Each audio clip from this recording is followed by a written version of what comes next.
So next up, we have Erike De Veyra. She is an experienced designer, connector, and public programs manager with over a decade of engaging and educating people through design experiences. She's managed the worldwide Parking Day event in Philadelphia until the pandemic stay-at-home order. She was the community outreach and program manager at the Center for Architecture and Design. She completed a Bachelor of Architecture with a minor in photography from Jefferson University, and now serves on the College of Architecture and Built Environment Council. She was honored in the inaugural cohort of Philly Girls Do Good, recognizing and celebrating women leaders in design and community development, and is social, economic, environmental design certified professional. Most importantly, she's a co-founder of this very event. So if you could go ahead and unmute yourself and all right. Thank you for that introduction. Good evening. My name is Erike De Veyra. Tonight, I give you a studio for people, your everyday person, a space for thought and activity for everyone else to discover, explore, and ask questions about design in a non-judgmental environment. Design, whether with a capital D or a little d, this is what the average person knows about design, at least the perception. Expensive, unattainable, intended for the few. It's aspirational. Brands like IKEA, Target, Rent the Runway, Canva, Telfar, and local Yowie are based on the idea that design is affordable and for everyone.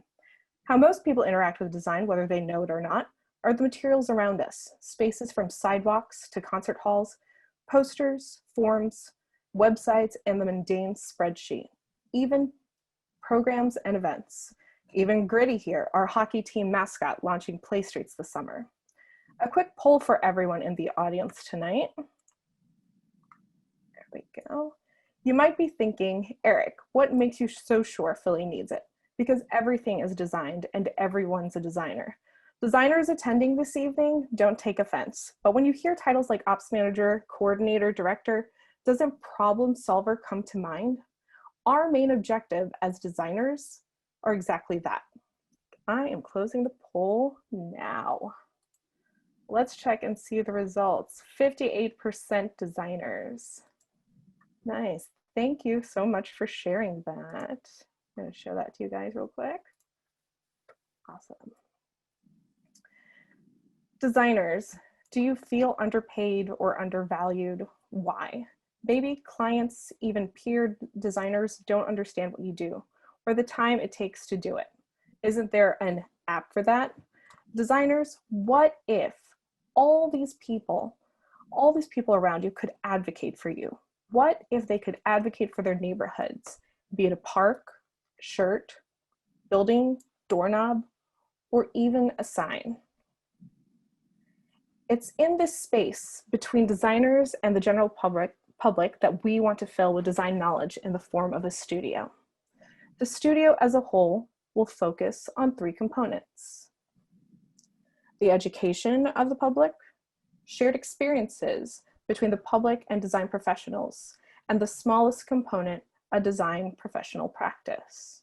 Again, you're probably wondering, what makes me so sure this studio is what's next? Here's my experience. I'm a design professional.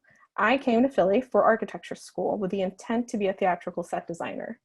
Graduated during the recession, worked for the federal government, and then small and medium architecture firms, all while being involved and recognized in professional groups, including the PA committee hosting tonight's event.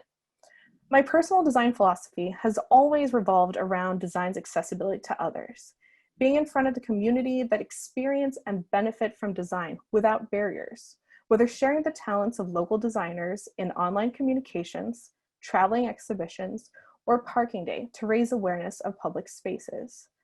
All these external, public, and open ways of sharing information and meeting people.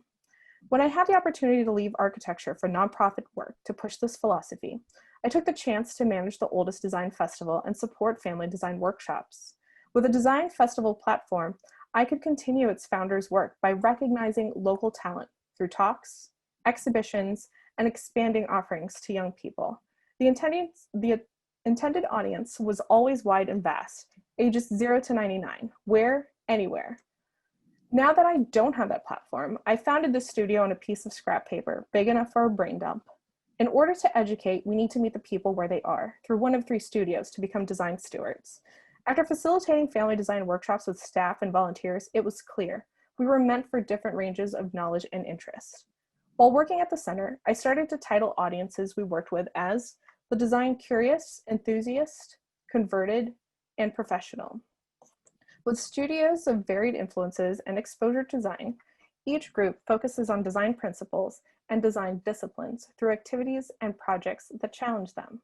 What we hope is that all these studios create a pipeline, maybe a designer through formal schooling or personal professional development, an advocate, and just as important, being consumers and clients of the design community. Like any human being, we learn more from experience. How do we do this? How we cross over and commingle our design stewards with the design community vary from one-day events like the Worldwide Parking Day celebration, attending multi-day events like this week's Design Philly and film festivals, finding workshops, classes, and behind-the-scenes tours hosted by local designers and manufacturers, have local retail experiences at a flagship, curated pop-up shops, or through locally sourced studio materials, helping their revenue streams. In order to keep up with the current design trends and stay informed on the industry, the team of studio facilitators also should have the capacity to work on projects, whether managing projects or programs, design competitions, design build of structures and environments. We want to make sure the team continues to hone and sharpen their own skills to not only benefit our design stewards, but also our design community. This idea, as I mentioned before, was founded on a scrap piece of paper about a month and a half after the stay-at-home order and shortly after I was laid off due to the pandemic. And because of it, beginning to rethink how we serve the community with this kind of knowledge and learning. It could be online, a mailed package, socially distant in-person sessions at parks or vacant spaces, part of existing city events and programs, maybe in a post-pandemic time, an actual space. But in order to make this great work happen, we also need to figure out how we sustain it financially. Is it a business or a nonprofit to benefit from grants? Do all programming events have a fee?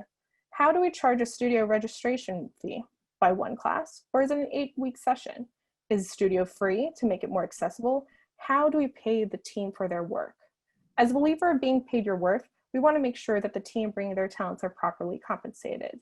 So I'm not sure if you've noticed, I tend to shy away from saying I and more we, because I see this work as a team effort. And I want to be surrounded by a team that is passionate about design and people, a team that is caring and understanding, a team that sees connection between people, design, and social impact because of influence, representation, and a foundational set of skills. So again, I am going to share a poll. Give you a moment there. We should get a Zoom room of 100% designers because we all are. If you're still unsure, I hope we can make this studio happen to change that. Thank you and have a good night.